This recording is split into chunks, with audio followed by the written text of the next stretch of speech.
தாங்க. அதனால சீம்பால் வைக்க போறேன். கொஞ்சம் லேட் ஆகும். எல்லாமே கலங்கணும். ஆமா, நல்லா கரைஞ்சிக்கிச்சு பாருங்க. அவ்வளோதான், சரியா இருக்கும். சூப்பராக வந்துச்சு. ஆனால் அது ஆற வச்சா தான் சாப்பிட்றதுக்கு செம்மையா எல்லாம் எடுத்து வச்சு உட்காந்தாச்சு. இன்னைக்கு சீம்பால் கொடுத்தாங்க, அதனால சீம்பால் வைக்க போறேன். அப்படியா? சீம்பால்ல பொதுவாகவே கடலை மாவு அது இதுன்னு போடுறேன் அப்படிங்கிறாங்க. அப்படிலாம் எதுவும் போட தேவையில்லைங்க. சீம்பால் வெறும் பால் மட்டும் பாருங்க, வடிகட்டி எடுத்துக்கணும். சுத்தமான சீம்பால் இது. மாடு நைட்டு கண்ணு போட்டுச்சோம். காலையில ஒரு தாத்தா கொண்டுட்டு வந்து கொடுத்தாரு. இப்போ வந்து நான் வடிகட்டி எடுத்துக்கிறேன். ஏன்னா தூசு பொருள்ல பால் கறக்கும் போது அதனால நான் வடிகட்டி எடுத்துட்டு இது கூட என்னென்ன சேர்த்துறேன்னு பார்க்கலாம். சுத்தமாக வடிகட்டியாச்சு. ஓகே, இதை வச்சுருவோம். இதில் வந்து சுக்கு மிளகு நல்லா நைஸாக அரைச்சி பொடி பண்ணி வச்சது. சுக்கு மிளகு இது மட்டும் தான், ஏலக்காய் போடக்கூடாது. நாங்கள் போடுறது இல்லை, நீங்கள் எப்படின்னு எனக்கு தெரியாது. ஆனால் சுக்கு மிளகு இது வந்து நம்ம சளி பிடிக்காது, நல்லா இருக்கும். கொஞ்சம் சேர்த்தியே போடுவோம். இது போடுற வரைக்கும் நல்லா இருக்கும். போடுற வரைக்கும் நல்லா இருக்கும். கிட்டத்தட்ட 2-3 ஸ்பூன் போட்டுங்க. 3 ஸ்பூன் 1 லிட்டர் பாலுக்கு நான் 3 ஸ்பூன் போட்டேன். 3 ஸ்பூன். இப்போ வந்து இதுக்கு நாட்டு சர்க்கரையும் போடலாம், அஸ்கா சர்க்கரையும் போடலாம். நான் வந்து இந்த சர்க்கரையே போட்டுக்கிறேன். நமக்கு இனிப்பு தேவை, எவ்வளோ தேவையோ அவ்வளோ போட்டுக்கலாம்.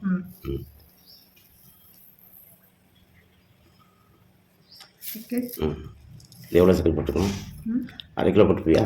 1/2 கிலோ கம்மியாக தான் இருக்கும். இது நல்லா கலக்கி எடுத்துக்கணும். கலக்கணும், நல்லா கலக்கணும். இது வந்து அவ்வளோ சீக்கிரம் கலங்காது. பொடியெல்லாம் கலங்கிறதுக்கு லேட் ஆகும். ஆமாம், அது கொஞ்சம் லேட் ஆகும். எல்லாமே கலங்கணும். வந்து இனிப்பு எவ்வளோ தேவையோ அவ்வளோ போட்டுக்கலாம், ஒன்றும் தப்பு இல்லை. அப்பப்போ டேஸ்ட் பார்த்து கூட போட்டுக்கலாம். ஆனால் வைக்கிறதுக்கு முன்னாடியே பார்த்துக்கணும். இந்த மாதிரி கட்டி இல்லாமல் இந்த கட்டியே இருக்கணும். கட்டிக்கிட்டே இருக்கும். நாம் வந்து கை விடாமல் நல்லா கலக்கணும். சர்க்கரையும் கரையணும். இந்த மிளகு கொட்டை, இஞ்சி மிளகு கொட்டையும் நல்லா, சுக்கு மிளகும் நல்லா கரையணும். தனியாக நல்லா கரைச்சிட்டு அப்புறம் தான் அடுப்பில் வைக்கணும். ஓகே, ஓரளவு கரைஞ்சிச்சு. ஆமாம், நல்லா கரைஞ்சிக்கிச்சு பாருங்க. அவ்வளோதான், கரைஞ்சிக்கிச்சு. நான் 1-2 கதை கரைக்கணும். இந்த அளவு கரைச்சி எடுக்கணும், அப்போ தான் நல்லா இருக்கும். நீங்கள் டேஸ்ட் பாருங்களேன். சக்கரை டேஸ்ட் பார்ப்போமா? டேஸ்ட் பாருங்க நீங்கள். நானே சாப்பிட்டதே இல்லை. இது வந்து பாலுக்கு கொஞ்சம் சர்க்கரை சேர்த்து போட்டாதான் அது வந்து சீம்பால் ஆனப்ப அது சரியா இருக்கும். இல்லைன்னா சரியா இருக்காது. ஆமா, இன்னும் கொஞ்சம் கலக்கணும். முன்னாடி வச்சிடலாமா? சரி, கலக்குங்க நல்லா. பாருங்க, இந்த அளவுக்கு நல்லா கலக்கணும்.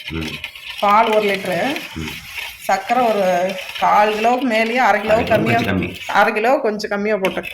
அவ்வளோ சர்க்கரை இதில் ஊற்றிக்கலாம்.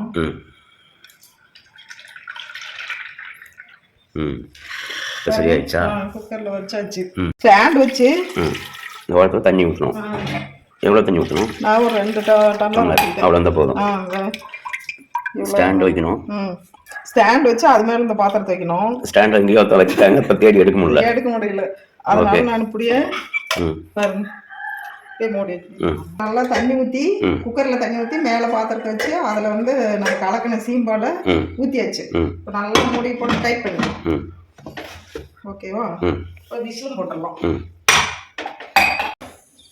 பற்ற வச்சு, கேஸை பற்ற வச்சு ஒரு 20 விசில் வரணும். 20 விசில் விட்டு எடுத்தா சூப்பரான சீம்பால் ரெடி. ஓகே, விசில் வரட்டும் பார்ப்போம். வச்சாச்சா? ரெடி ஆயிடுச்சு. ஒரு 20 விசில் விட்டு அப்புறமேல் பார்ப்போம். ஓகே, பாருங்க, இப்போ வந்து கிட்டத்தட்ட 20 விசில் வந்துருக்கு.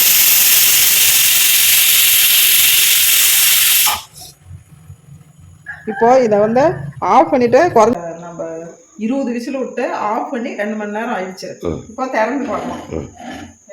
பாருங்க, விசில் சுத்தமாக அடங்கிடுச்சு.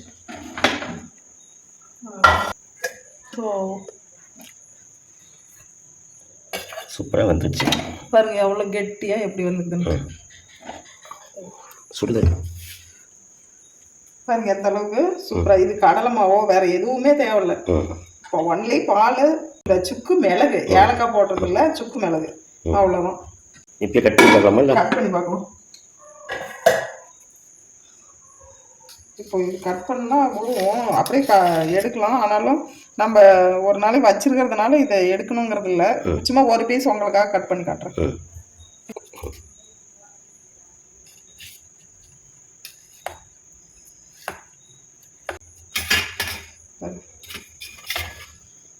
சிம்பிள்.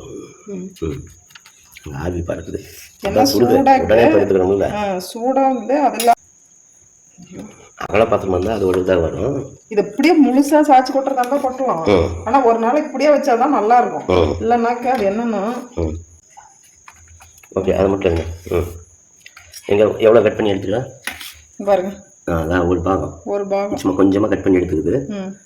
இதுக்கு இவ்வளோ பீஸ் பாருங்க. சூடாக இருக்குதானோ பாருங்க. ஆனால் அது ஆற வச்சா தான் சாப்பிட்றதுக்கு செம்மையாக இருக்கும். இதை வேணா கட் பண்ணி பீஸ் பண்ணிக்கணும். பாருங்க சூடாக இருக்குது. இது வந்து ஆறணும். இதுதாங்க சீம்பால். இது இந்த அளவு கெட்டியாக இருக்குன்னு பார்த்துக்கோங்களேன். சூடாக இருக்கு. எவ்வளோ எவ்வளோ தெளிவாக இருக்குது. கெட்டியாக இருக்குது. இது வந்து ரொம்ப சூடாக இருக்குது.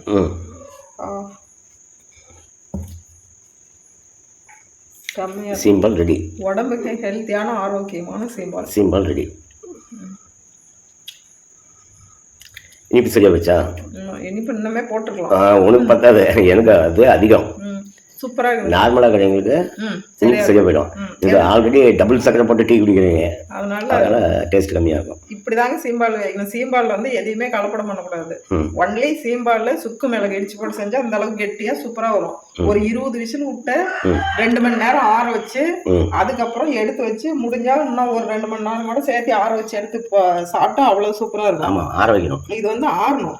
ஆறுனா தான் சிம்பிள் டேஸ்ட். ஆமா, இது வந்து ஆறல. அதனால நம்ம இப்ப 2 நாளைக்கு வச்சுட்டு சாப்பிடுற மாதிரி இருந்தா இது அப்படியே வச்சுக்கலாம். இது வந்து எடுக்க கூடாது. அந்த செஞ்ச பாத்திரத்திலேயே அப்படியே ஃப்ரிட்ஜ்ல எடுத்து வச்சு நம்ம சாப்பிடணும்னு தோன்றதுக்கு 3 மணி நேரம் முன்னாடி வந்து எடுத்து வச்சிடணும். அதுக்கப்புறம் 3 மணி நேரம் கழிச்சு தான் சாப்பிடணும். ஃப்ரிட்ஜ்ல இருந்து எடுத்து 3 மணி நேரம் கழிச்சு தான் சாப்பிடணும். ஓகே, சாப்பிட்டா சூப்பரா இருக்கும். ஓகேங்க, அடுத்த வீடியோல பார்க்கலாம். பாய்.